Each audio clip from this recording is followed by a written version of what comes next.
करीब रात के 10 बजे समीर अपने ऑफिस से घर के लिए निकलता है। वो अपनी बाइक को तेज रफ्तार में चलाता हुआ एक सुनसान रास्ते के सामने जा रुकता है। वो रास्ता कुछ ऊबड़ खाबड़ था और उसके दोनों तरफ एक घना जंगल। समीर रास्ते को देखते हुए खुद से बोलता है, आज भी अगर घर लेट पहुंचा ना तो मीना मेरी जान ले लेगी। अगर मुझे घर जल्दी पहुंचना है तो इसी जंगल वाले रास्ते से मुझे जाना होगा। यही एक रास्ता है जो घर जाने के लिए शॉर्टकट है। ऐसे खुद से बोलकर समीर उसी जंगल वाले रास्ते पर अपनी बाइक ले चलता है। कुछ दूर जाते ही समीर खुद से बोलता है, इस रास्ते पर कितनी शांति है और न जाने लोग इस रास्ते के बारे में क्या क्या भूतिया कहानियां बनाते रहते हैं। पागल हैं सारे के सारे जो बोलते हैं कि रास्ता भूतों का रास्ता है। मुझे तो अभी तक कोई भूत नहीं दिखा। समीर खुद से ऐसे बोल ही रहा था कि तभी उसे जंगल की ओर एक सुंदर सी लड़की खड़ी दिखाई देती है, जिसे देखते ही समीर अपनी बाइक रोक देता है और जंगल की तरफ देखने लगता है तो उसे वहां कोई दिखाई नहीं देता। अरे ये क्या, मैंने तो अभी जंगल की ओर एक सुंदर सी लड़की को खड़े देखा था, पर अब वो वहां नहीं है। लगता है मेरा वहम होगा। ऐसे बोलकर समीर अपनी बाइक स्टार्ट करता है कि तभी उसे अपने पीछे सीट पर किसी के होने का एहसास होता है। समीर फिर से बाइक रोककर अपने पीछे देखता है। अरे तुम्हें तो मैंने अभी जंगल में देखा था और तुम अचानक से मेरी बाइक पर कैसे आकर बैठ गई? क्यों, क्या हुआ? तुम्हें मेरा बाइक पर बैठना अच्छा नहीं लगा क्या? अरे नहीं, ऐसा नहीं है।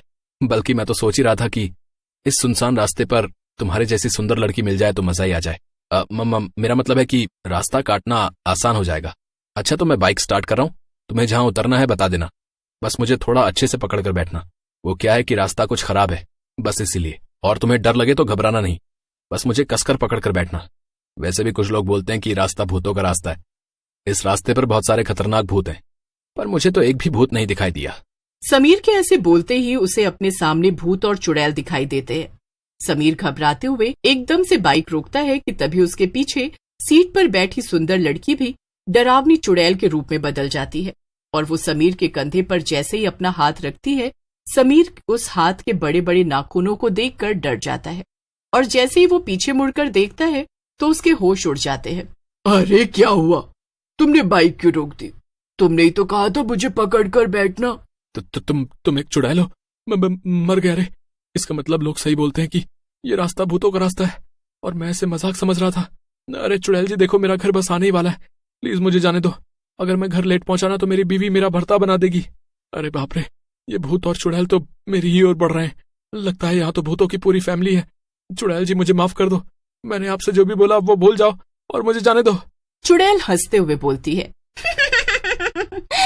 ऐसे कैसे छोड़ दूं?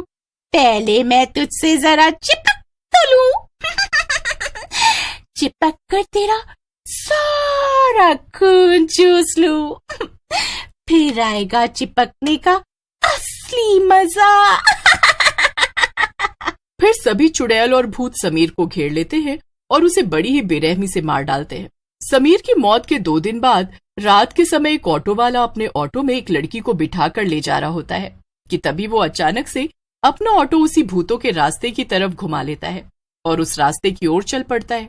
ऑटो में बैठी लड़की मंजुल एकदम से चिल्लाते हुए ऑटो वाले से बोलती है, ओ भैया, तुम्हारा दिमाग तो ठीक है? मुझे गली नंबर 3 में जाना है और आप मुझे कहाँ ले जा रहे हो? आपको पता भी है जिस रास्ते पर आप अपना ऑटो ले आए हो ये कोई आम रास्ता नहीं है, बल्कि ये भूतों का रास्ता है। इस रास्ते में रात में कोई आने जाने की हिम्मत तक नहीं करता है। अब जल्दी से ऑटो गली नंबर 3 की तरफ घुमाओ, नहीं तो। ऑटो वाला भूतों के रास्ते के बीचों बीच अपना ऑटो रोकता है और मंजुल से बोलता है, नहीं तो क्या करोगे हैं? अरे रात के सुहाने मौसम में मेरे ऑटो में इतनी सुंदर जवान लड़की आकर बैठी है और उसे मैं ऐसे ही अपने हाथों से जाने दूं? और पागल लड़की, भूत वूत कुछ नहीं होता, सब मनगढ़ंत कहानियां हैं। मैं जानता हूँ मेरी रानी, तो ये सब मुझसे बचने के लिए कह रही है, पर मैं तेरी बातों में नहीं आऊंगा। ऐसा बोलकर ऑटो वाला मंजुल को छेड़ने लगता है। अरे तुम जैसे गंदे लोगों की वजह से आज लड़कियां घरों से बाहर अकेले आ जा नहीं सकती। मंजुल अपना हाथ छुड़ाकर जैसे ही भागने लगती है कि तभी उसके सामने कई भूत और चुड़ैल आ जाते हैं। हे भगवान, आगे कुआं तो पीछे खाइए, क्या करूं मैं, कहाँ जाऊं मैं? भूत और चुड़ैल जोर जोर से हंसते हुए बोलते हैं, लगता है शहर के लोग भूल गए कि ये भूतों का रास्ता है, तभी तो एक के बाद एक मरने के लिए यहाँ आ जाते हैं। पहले इस ऑटो वाले को पकड़ते हैं, जैसे इसने इस लड़की को पकड़ा था, तभी आएगा असली मजा। मर गया रे, ये मैं किस रास्ते आ गया? अरे भूत भाई चुड़ैल बहन, मुझे जाने दो, मुझसे गलती हो गई जो मैं आपके रास्ते पे आ गया। कृपा करके मुझे बख्श दो। भूत गुस्से में ऑटो वाले का गला पकड़ लेता है। ऑटो वाला जोर जोर से चिल्लाता है, पर भूत उसका गला नहीं छोड़ता। मार डालो इस कमीने को, मार डालो। मासूम लड़कियों को सुनसान रास्ते पर ले जाकर उनके साथ बदतमीजी करता है, उन्हें छेड़ता है। ऐसे लोगों को तो मार देना ही अच्छा है। तुम सही बोल रही हो लड़की, इन जैसे लोगों की वजह से ही लोग लड़कियों को अकेले बाहर भेजने, उन्हें बाहर काम पर जाने से रोकते हैं। इन्हें जीने का कोई हक नहीं है। भूत भाई, इस ऑटो वाले को इतनी बुरी तरह मारना कि इसे इसके अपने भी पहचानने से मना कर दे। ऑटो वाला मंजुल से माफी मांगता है, पर मंजुल और भूत उसकी एक नहीं सुनते और उसे बड़ी ही बेरहमी से मौत के घाट उतार देते हैं। मंजुल रोते हुए भूत और चुड़ैल से कहती है, मैं इस रास्ते से नहीं जाना चाहती थी क्योंकि मैं जानती हूँ ये रास्ता भूतों का रास्ता है, पर ये ऑटो वाला अपनी हवस मिटाने के चक्कर में मुझे इस रास्ते से ले आया। हे भगवान, अब मैं क्या करूं? घर पर मेरी माँ मेरा इंतजार कर रही होगी। तुम्हें हमसे डरने की जरूरत नहीं है। हम शैतान जरूर हैं, पर हम शैतानों में अभी भी इंसानियत बाकी है। आज इंसान अपनी हवस मिटाने के चक्कर में शैतान बनता जा रहा है। खैर, तुम्हें हम कुछ नहीं कहेंगे, तुम यहां से जा सकती हो।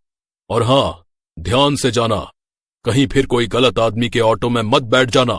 मंजुल भूत की बात से बहुत हैरान होती है और वो वहां से चली जाती है।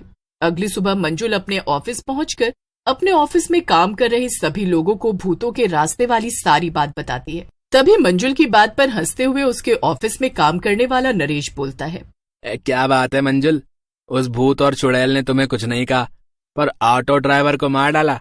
अबे, मुझे तुम्हारी इस कहानी पे बड़ी हंसी आ रही है। अरे, इतनी पढ़ी लिखी होने के बाद भी तुम भूत प्रेतों में विश्वास रखती हो, हैं? वैसे ये कहानी मैं अपने बच्चों को सुनाऊंगा। कम से कम वो तो डर के जल्दी सो ही जाएंगे। वैसे भूतों के रास्ते के बारे में मैंने बहुत सुना है कि जो भी रात के समय वहां से गुजरता है वो वापस नहीं आता, इसीलिए लोग डर से दिन में भी वहां से नहीं निकलते हैं। पर मुझे भी यार ये सब बातें बकवास सी लगती हैं। और मंजुल, तुम्हारी इन बातों पर तो अब मुझे भी हंसी आने लगी है। तुम दोनों को मेरी बातों पर हंसी आ रही है ना, और तुम्हें लगता है मैं तुम्हें भूत चुड़ैल की झूठी कहानी सुना रही हूँ? तो आज रात तुम क्यों नहीं उस रास्ते से घर चले जाते? वैसे भी वो रास्ता घर जाने के लिए सबसे शॉर्टकट है। रात होते ही जीवा और नरेश भूतों के रास्ते पर जाने के लिए तैयार हो जाते हैं। वे दोनों जैसे ही बाइक पर बैठते हैं तो मंजुल उन्हें बोलती है, जीवा और नरेश, मुझे तुम्हारे लिए डर लग रहा है। प्लीज, मैंने जो तुम दोनों से कहा है उस पर यकीन करो और उस रास्ते पर मत जाओ। मगर जीवा और नरेश मंजुल की एक नहीं सुनते और भूतों के रास्ते पर चले जाते हैं। जैसे ही वो उस रास्ते पर पहुंचते हैं तो जोर जोर से हवाएं चलने लगती हैं। नरेश अपनी बाइक रोकता है और अपनी बाइक के पीछे बैठे जीवा से बोलता है, जीवा, इस रास्ते के दोनों ओर कितना घना जंगल है, नहीं? नरेश ऐसे बोल ही रहा था कि तभी उसे जंगल में एक सुंदर लड़की दिखाई देती है। नरेश खुश होते हुए जीवा से बोलता है, भाई जीवा, इस भूतों के रास्ते पर मुझे भूत तो नहीं दिखे, पर एक अप्सरा जरूर नजर आ रही है। जरा जंगल की ओर देख, वो कैसे मुझे देखकर मुस्कुरा रही है यार। ऐसा बोलकर वो दोनों मुस्कुराने लगते हैं कि तभी वो सुंदर लड़की जंगल से निकलकर उन दोनों के सामने आ खड़ी होती है और देखते ही देखते चुड़ैल का रूप ले लेती है। तभी सामने कुछ और भूत भी आते दिखाई देते हैं। जीवा और नरेश भाग पाते कि तभी चुड़ैल नरेश का और एक भूत जीवा का गला पकड़ लेते हैं।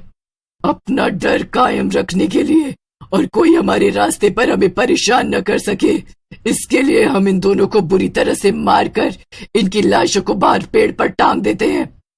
भूत भाई, तुमने कल एक लड़की को सही सलामत इस रास्ते से बाहर जाने दिया था, प्लीज हमें भी जाने दो।